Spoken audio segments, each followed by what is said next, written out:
the College of Education, Elementary Education. And I titled my project STEM-gineering New Pathways, and we'll get into that as we go through what I did. So I teach elementary science methods. My students, elementary majors and early childhood majors, get one science methods course through their entire program. That's an issue with me because I'm passionate about science. However, in most elementary schools, you see an absence of science. That's always been a problem. I see my students, my course meets 3 hours. I see them 10 times for 3 hours a semester. And I have those 10 times to instill in them a passion for teaching science, or they go into elementary schools and replicate what they've seen, which is a lack of science. So this project was born out of the fact that research tells us if we don't pique children's interest in STEM by the age of 9, sometimes we don't ever pique their interest in STEM. There's an absence of females in STEM careers, there's an absence of minorities in STEM careers, and it all starts in elementary school with what's done to them in relation to science. So that's where my passion is, and this project was born out of how can I know I'm passionate about it, and I know my students when I was an elementary school teacher, because in my former life for 16 years I taught elementary school, and I did inquiry-based, project-based learning science. I know my passion, I know what the research says, but how can I get these pre-service teachers to find their passion for getting STEM into their classrooms? Because they have a choice. It's not tested, so they have a choice. We can go through the reading and math and just barely hit the surface and read a story about science and say we taught science, or we can do authentic science. So my project was, my undergraduates were going to create a STEM initiative in the schools with me as their facilitator. And we went into Woodland Forest Elementary School.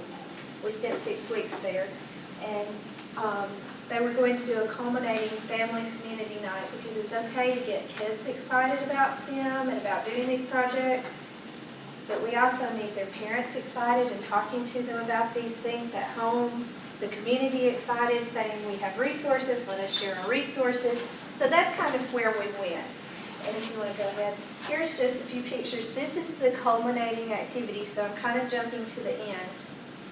But I wanted you to see pictures of the students interacting at the end of our project. And there's a few more pictures if you want to show them. My phone takes horrible quality pictures, but at the end of the project, we had 500 community and family members come to the school.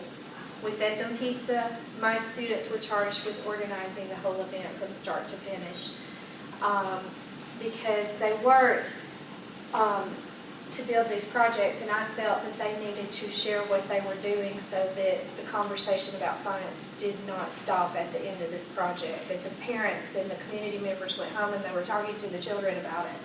So if you want to go ahead, we have Alabama Quality Teaching Standards that we align our courses with. Through this project, I was able to satisfy several of those Alabama Quality Teaching Standards. My students came out with the ability to select content, to plan and implement, to organize, use, and monitor flexible groupings, differentiated instruction for different learning needs of different children, developing a positive relationship not only with students but with parents and community. They had to use questioning and reasoning and problem-solving skills, and not only use those, but teach children how to use those. So it started with me, went to my students, went to the children in the classroom. And the ability to demonstrate appropriate communication strategies, they had to think on their feet of what. So we were able to satisfy all of these. How did I assist them in developing problem skills? Well, you know, undergraduates are kind of like elementary children. They come in and they want you to just tell them the answers. We don't play that game. So they were like at the beginning, oh, we're going to do this cool project. Well, what are we going to teach? I don't know. I haven't met your children. You have to decide. So from start to finish, they were in charge of planning the STEM initiative, STEM projects based on the children with whom they were working. They were given charge of organizing and planning the event for how they were going to present what they had done for 6 weeks in the school to the community at large.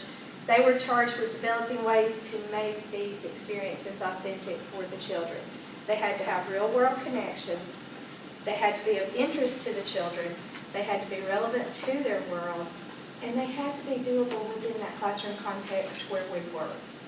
So my undergraduates had to build all of this. I was the facilitator.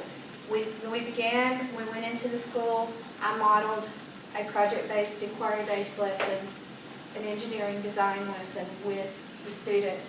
My undergraduates worked with the elementary kids as I taught a lesson.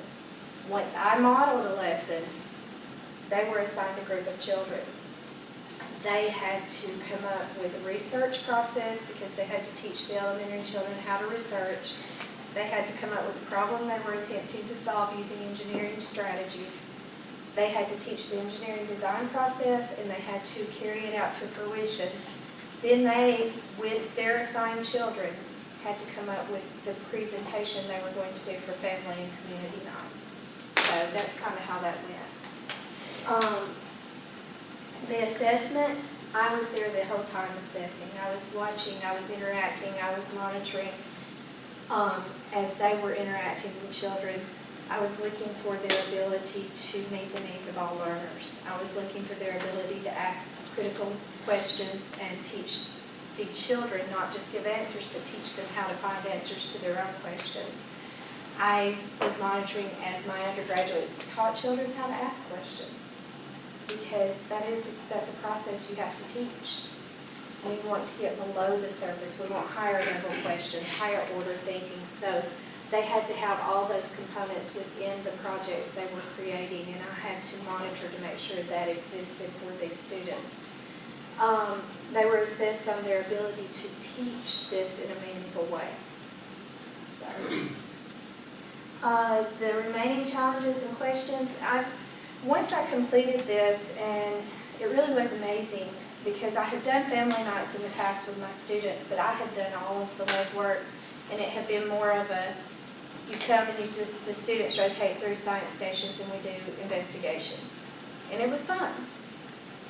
The difference between what we did with this was the teaching aspect, because we spent 6 weeks in the school. We actually taught my course at the school. And I talked with the teacher later at Woodland Forest because she's my partner in crime and I've always gone to her classroom.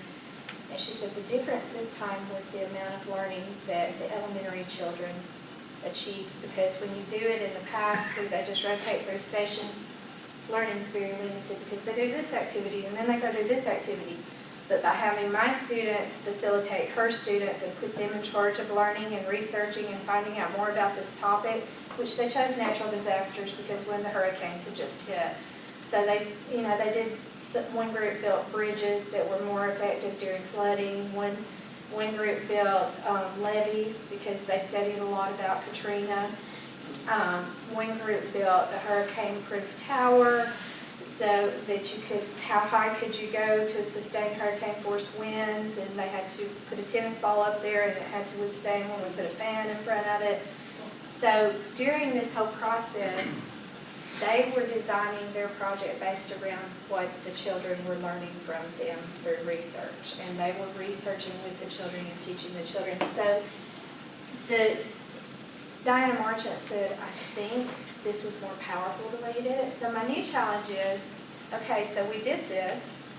How can I reach more children? So I'm thinking maybe an after-school program where we're not limited by the school schedule, because we had fire drill in the middle of one of our sessions. Real world happens, so we had to stop. We had to put everything on hold, go out for the fire drill, come back in, which was good learning experience for my undergraduates because that's what they're going to deal with daily. But at the same time, in an after-school setting, we wouldn't be so bound to, oh, the kids have to leave, they have to go to art. Okay, now they come back, now let's see. So I'm looking at, I've gone into faculty fellows now, and I'm looking at working with Tuscaloosa One Place to get involved, put this into their after-school programs that they do. So we'll see how that goes. That's pretty much it. Questions? Not like mentality and hurricane sustained. Well, they were pretty successful. I think the highest one that they were able to build and really have it sustained, they got 24 inches off the floor from ground to floor using popsicle sticks and straws. Cool. And we didn't limit what they could use. We just brought materials in, and my undergrads were going, well, don't we need to tell them how to? No. That's the buy-in. You let them decide how they're going to use these materials. And that was really hard for undergraduates to give up control.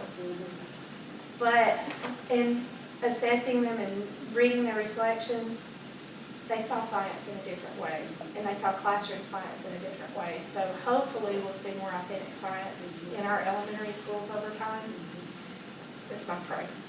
So, thank you.